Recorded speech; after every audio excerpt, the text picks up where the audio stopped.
Generally আধাৰ কাৰ্ডৰ লগত নতুন মোবাইল নাম্বাৰ লিংক বা আধাৰ কাৰ্ডৰ মোবাইল নাম্বাৰ চেঞ্জ কৰিবলৈ আধাৰ চেণ্টাৰত গৈ কৰিব লাগে। কিন্তু আজিৰ এইটো ভিডিঅ'ত মই এনেকুৱা এটা প্ৰচেছ দেখুৱাম যিটো প্ৰচেছৰ জৰিয়তে আপুনি আধাৰ কাৰ্ডৰ চেণ্টাৰত নোযোৱাকৈ নিজে ঘৰতে বহি আধাৰ কাৰ্ডৰ মোবাইল নাম্বাৰ লিংক বা মোবাইল নাম্বাৰ চেঞ্জ কৰিব পাৰিব। আধাৰ কাৰ্ডৰ লগত নতুন মোবাইল নাম্বাৰ লিংক বা চেঞ্জ কৰাৰ আগতে প্ৰথমতে আপুনি চেক কৰিব যে আপোনাৰ আধাৰ কাৰ্ডৰ লগত কোনটো মোবাইল নাম্বাৰ লিংক আছে। চেক কৰিবলৈ আপুনি গুগলত মাই আধাৰ লিখি চাৰ্চ কৰিব। তাৰপিছত প্ৰথম লিংকটোত ক্লিক কৰিব। তাৰপিছত ইয়াতে তলৰ পিনে স্ক্ৰল কৰি আহিব। স্ক্ৰল কৰি অহাৰ পিছত ইয়াতে এটা অপশ্যন পাব, চেক আধাৰ ভেলিডিটি বুলি লিখা আছে, ইয়াতে ক্লিক কৰিব। তাৰপিছত ইয়াতে আধাৰ কাৰ্ডৰ নাম্বাৰটো ফিল আপ কৰিব, কেপচা ফিল আপ কৰি ইয়াতে প্ৰচিডত ক্লিক কৰিব। প্ৰচিডত ক্লিক কৰি দিয়াৰ লগে লগে ইয়াতে আধাৰ কাৰ্ডৰ লগত কোনটো মোবাইল নাম্বাৰ লিংক আছে ইয়াতে শ্ব' কৰিব। লাষ্টৰ তিনিটা সংখ্যা ইয়াতে দেখুৱাব, কিন্তু ইয়াৰ পৰা আপুনি আইডিয়া ল'ব পাৰিব যে কোনটো মোবাইল নাম্বাৰ লিংক আছে। তো এইটো প্ৰচেছ আপোনাৰ OTP নালাগে যে কোনটো মোবাইল নাম্বাৰ লিংক আছে চেক কৰিবলৈ। এতিয়া মই আধাৰ কাৰ্ডৰ মোবাইল নাম্বাৰ কেনেদৰে আপডেট কৰিব মই আপোনালোকক দেখুৱাইছোঁ। আধাৰ কাৰ্ডৰ মোবাইল নাম্বাৰ আপডেট কৰিবলৈ আপুনি গুগলত টাইপ কৰিব IPPB সাৰ্ভিস ৰিকোয়েস্ট বুলি সাৰ্চ কৰিব। ঠিক আছে, IPPB সাৰ্ভিস ৰিকোয়েস্ট লিখি সাৰ্চ কৰিব। তাৰপিছত প্ৰথম লিংকটোতে ক্লিক কৰিব। তাৰপিছত ইয়াতে সাৰ্ভিস ৰিকোয়েস্ট এটা সেকশন পাব, ইয়াতে মাউস লৈ যাব। মাউস লৈ যোৱাৰ পিছত ইয়াতে দুটা অপশ্যন পাব, এটা হৈছে IPB কাস্টমাৰ। যদি আপোনাৰ IPB অৰ্থাৎ ইণ্ডিয়া পোষ্ট পেমেণ্ট বেংক যেটো কোৱা হয়, যদি ইণ্ডিয়া পোষ্ট পেমেণ্ট বেংকত একাউণ্ট আছে প্ৰথম অপশ্যনত ক্লিক কৰিব। আৰু যদি ইণ্ডিয়া পোষ্ট পেমেণ্ট বেংকত একাউণ্ট নাই, ইয়াতে সেকেন্ড যেটো অপশ্যন আছে নন IPB কাস্টমাৰ, এইটো সিলেকশ্যন কৰাৰ পিছত ইয়াতে ডু ষ্টেপ বেংকিঙত ক্লিক কৰিব। মোৰ যেহেতু নাই মই এইটো সিলেকশ্যন কৰিলোঁ।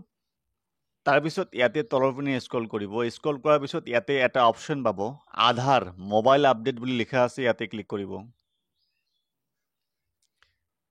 এইটো সিলেকশ্যন কৰাৰ পিছত ইয়াতে ডিটেইলছখিনি ফিল আপ কৰিব লাগিব। প্ৰথমতে সেলুটেশ্যন, ইয়াতে আপোনাৰ টাইটেলটো সিলেকশ্যন কৰিব লাগিব, মিষ্টাৰ মিছেছ যি হয় আপোনাৰ একৰ্ডিং টু ইয়ৰ জেণ্ডাৰ।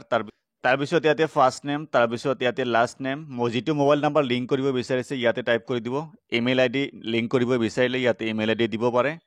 তাৰপিছত এড্ৰেছ ফাৰ্ষ্ট লাইন, ইয়াতে আপোনাৰ ভিলেজ আৰু পোষ্ট অফিচ লিখিব। তাৰপিছত এড্ৰেছ ছেকেণ্ড লাইন, ইয়াতে আপোনাৰ PS আৰু ডিষ্ট্ৰিক্টটো লিখি দিব। ঠিক আছে, আপোনাৰ পিনক'ড যি হয় ইয়াতে লিখিব।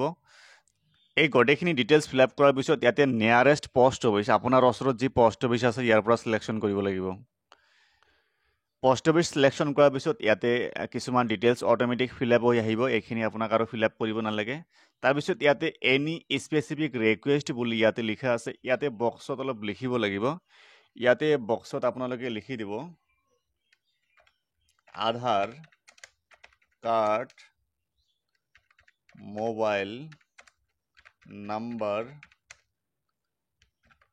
আপডেট বুলি লিখি দিব। ঠিক আছে, আধাৰ কাৰ্ড ইয়াতে নিউ মোবাইল নাম্বাৰ বুলি লিখিব। ঠিক আছে, Aadhaar card new mobile number update এনেকৈ লিখিব। তাৰপিছত ইয়াতে আই এগ্ৰি, ইয়াতে এটা টিক মাৰ্ক দিব। টিক মাৰ্ক দিয়াৰ পিছত ইয়াতে কেপচা যি লিখা আছে ইয়াতে চেম ফিল আপ কৰিব।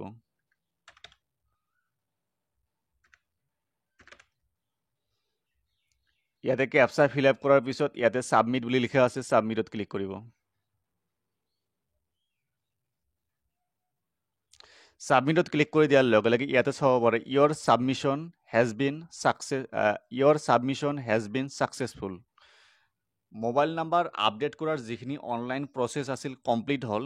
এতিয়া আপুনি যিটো পোষ্ট অফিচ সিলেকশ্যন কৰিছে সেইটো পোষ্ট অফিচৰ পৰা আধাৰ কাৰ্ডৰ এজেণ্ট আপোনাৰ ঘৰত আহিব, বায়োমেট্ৰিক ফিংগাৰ লৈ অহাৰ পিছত আপোনাৰ ফিংগাৰ ল'ব। ফিংগাৰ লোৱাৰ পিছত আপোনাৰ 24 পৰা 48 ঘণ্টাৰ ভিতৰত আপোনাৰ মোবাইল নাম্বাৰটো আপডেট হৈ যাব। ঠিক আছে, জেনেৰেলি আধাৰ কাৰ্ডৰ চেণ্টাৰত গৈ মোবাইল নাম্বাৰ আপডেট কৰিব পাৰে, কিন্তু এইটো প্ৰচেছ যদি কৰে আপোনাৰ ঘৰত আধাৰ কাৰ্ডৰ এজেণ্ট বা আপোনাৰ পোষ্টমেন আহিব। পোষ্টমেন আহি আপোনাৰ বায়োমেট্ৰিক ফিংগাৰ লৈ আপোনাৰ মোবাইল নাম্বাৰ আপডেট কৰি দিব। ঠিক আছে, তো এইটোৱে আছিল এটা easy process mobile number update কৰাৰ। যেহেতু আধাৰ কাৰ্ডৰ চেণ্টাৰত বহুত ভিৰ হয়, গতিকে এইটো হৈছে আপোনালোকৰ এটা অল্টাৰনেটিভ মেথড আধাৰ কাৰ্ডৰ মোবাইল নাম্বাৰ লিংক কৰাৰ। সো আজিৰ ভিডিঅ'ত এইখিনি আছিল। ইয়াৰ বাহিৰে কিবা সুধিবলগীয়া থাকিলে কমেণ্ট বক্সত কমেণ্ট কৰি জনাব পাৰে। ধন্যবাদ।